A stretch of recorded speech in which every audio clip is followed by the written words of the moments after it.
Hello दोस्तों। Complete Indian polity series में हम आगे बढ़ते हैं। ये यूपीएससी और स्टेट पीएससी के एस्पिरेंट के लिए ये कोर्स है और इसमें आपका प्रीलिम्स और मेंस दोनों कवरेज हो जाएगा अगर आप इस सीरीज के सारे वीडियोस देख लेंगे तो हम आगे बढ़ते हैं। हम अभी पढ़ रहे हैं constitutional development during British India. तो इससे पहले हमने पढ़ा था 1773 रेगुलेटिंग एक्ट। अब हम पढ़ेंगे अमेंडिंग एक्ट 1781, पिट्स इंडिया एक्ट 1784 और 1786 का एक्ट। इस वीडियो को देखने के बाद अगर आप इसकी नोट्स की डाउनलोड करना चाहते हैं पीडीएफ तो आप वेबसाइट विजिट कर सकते हैं www.dhammaofupsc.com। इसके अलावा इस वेबसाइट में आप टॉपिक वाइज क्वेश्चंस भी प्रैक्टिस कर सकते हैं और आप यहाँ पर नोट्स भी पढ़ सकते हैं, तो ज़रूर विजिट करिएगा। आगे बढ़ते हैं। तो अमेंडिंग एक्ट ऑफ 1781 इसके बारे में हम जानते हैं।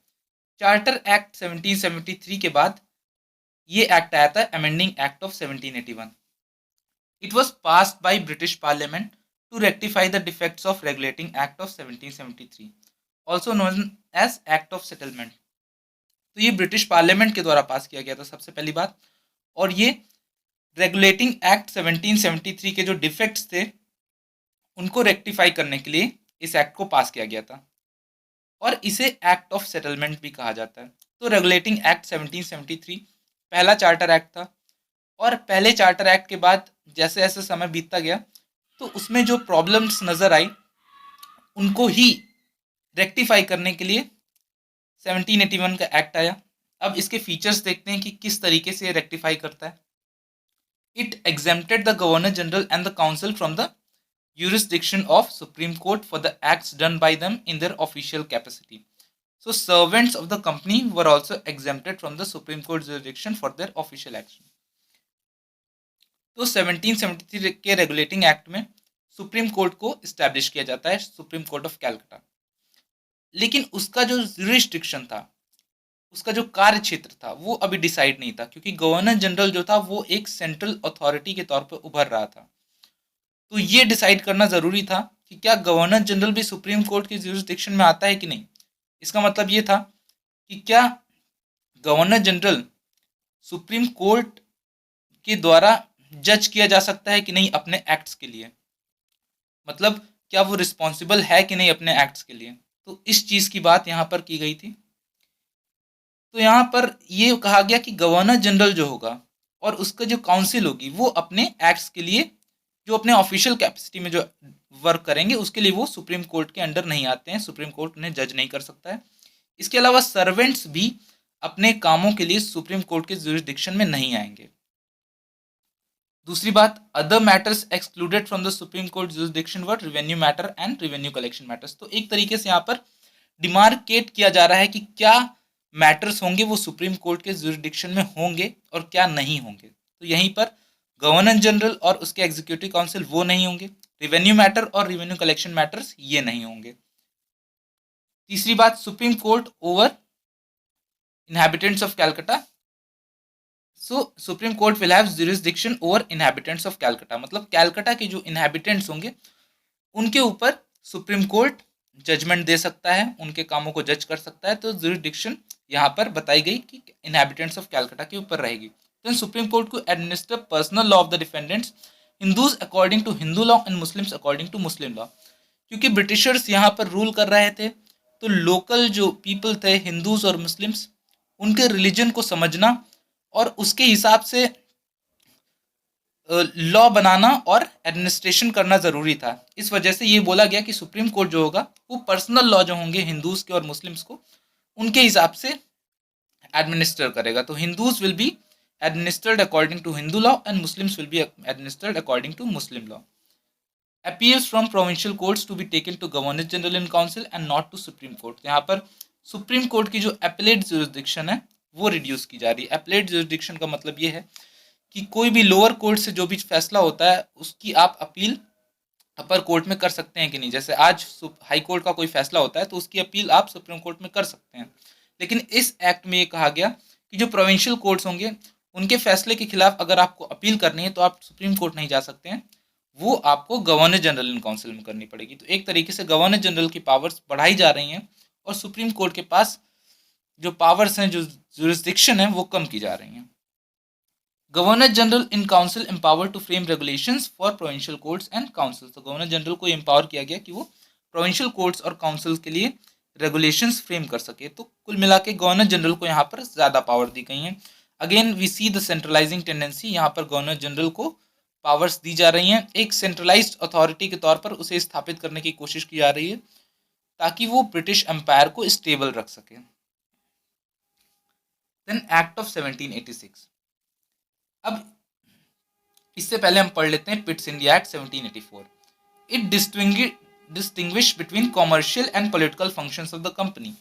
कंपनी जो थी वो एक कॉमर्शियल बॉडी के तौर पर आई थी, लेकिन उसने एक बहुत बड़ा एम्पायर अपना इस्टेब्लिश कर लिया था और उसके बाद वो एक पॉलिटिकल फंक्शंस भी कर रही थी और एक पॉलिटिकल बॉडी के तौर पर भी काम कर रही थी।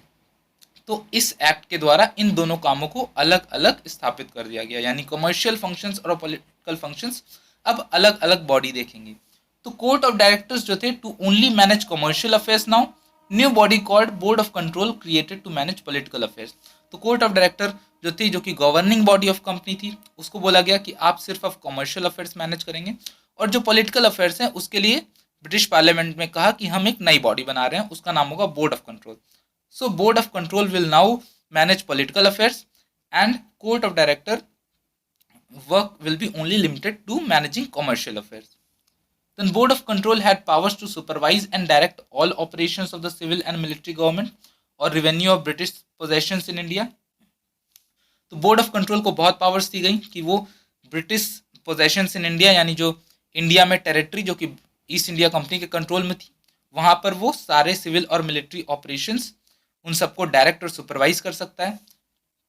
और इसी के साथ ये हम देखने को मिलता है कि कंपनीज टेरिटरी व first time called British possessions इन इंडिया। तो ब्रिटिश क्राउन का जो इन्फ्लुएंस था यहाँ पर बढ़ता हुआ देखते मिल रहा है हमें, कि ब्रिटिश क्राउन धीरे धीरे कंपनी के जो अफेयर्स है उन्हें रेगुलेट कर रहा है, उन्हें कंट्रोल कर रहा है।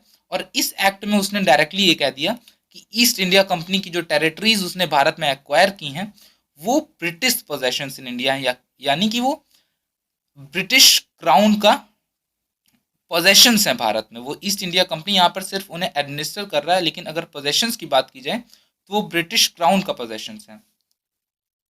Then British government supreme control over company's affairs and administration in India. तो ब्रिटिश गवर्नमेंट का सुप्रीम कंट्रोल यहाँ पर स्थापित कर दिया गया, जो भी कंपनीज के अफेयर्स थे और एडमिनिस्ट्रेशन यहाँ पर हो रहा था उन पर। तो ब्रिटिश क्राउन धीरे धीरे अपना इन्फ्लुएंस यहाँ पर बढ़ाता जा रहा है और हम आगे देखेंगे किस तरीके से इन्फ्लुएंस और बढ़ता है, जो कि फाइनली 1858 एक्ट में finally British crown east India company से भारत की जो कमान होता है अपने हाथ में ले लेता है। तो ये हम पूरा सीक्वेंस में देखेंगे, लेकिन अभी हम पहले देखते हैं 1786 का एक्ट।